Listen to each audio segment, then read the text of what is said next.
Louis Armstrong, the great trumpet player, Louis Armstrong from New Orleans, was once interviewed by Edward R. Murrow on television, a very great news commentator. And Edward R. Murrow said, "Louis, what's your favorite kind of music?" And without hesitation, Louis Armstrong said, "Mr. Murrow, there's only two kinds of music, good music and bad music." What's your favorite kind of music to make and why? Good music.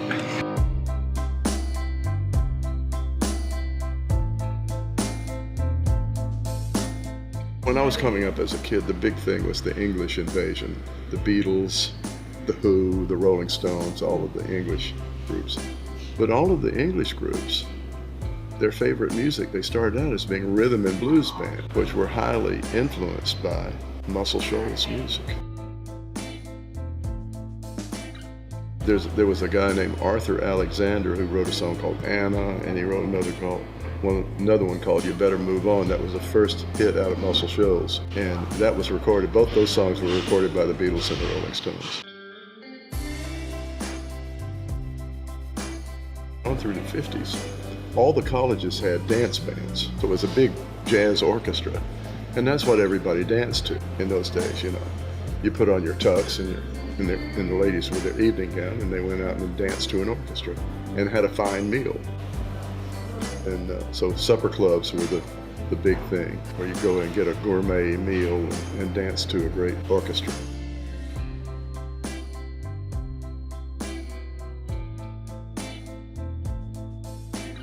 There was a lot of jazz that happened in the 1930s and 1940s, and Birmingham had worldwide influence. There was a trumpet player named Erskine Hawkins, who was a great trumpet player and band leader. And I don't know if you've ever heard the song Tuxedo Junction, but he wrote that song.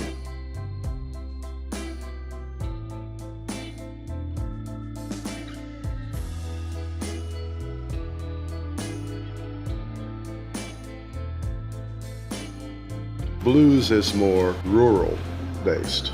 Jazz comes out of the influences of the big city.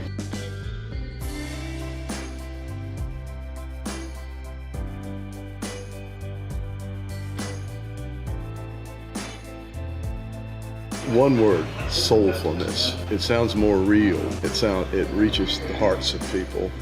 Whereas there's a lot of so-called pop or pop rock that's created now simply to earn a dollar. Tell me some truth. Don't try to pull the wool over my eyes.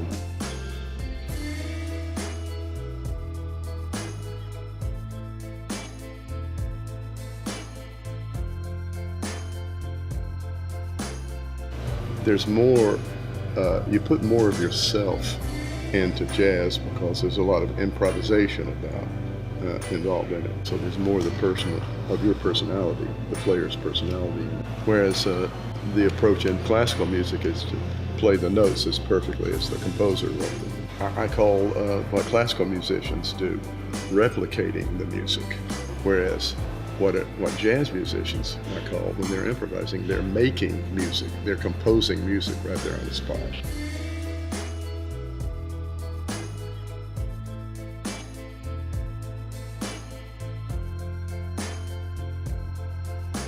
That's the primary difference, I think, is that most of the jazz musicians are much more musically literate.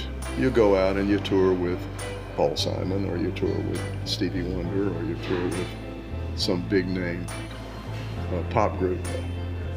You may or may not know who Michael McDonald is, but he was the lead singer in the Doobie Brothers. But everybody in his band is a masterful jazz player because they can do it better, they can do it faster.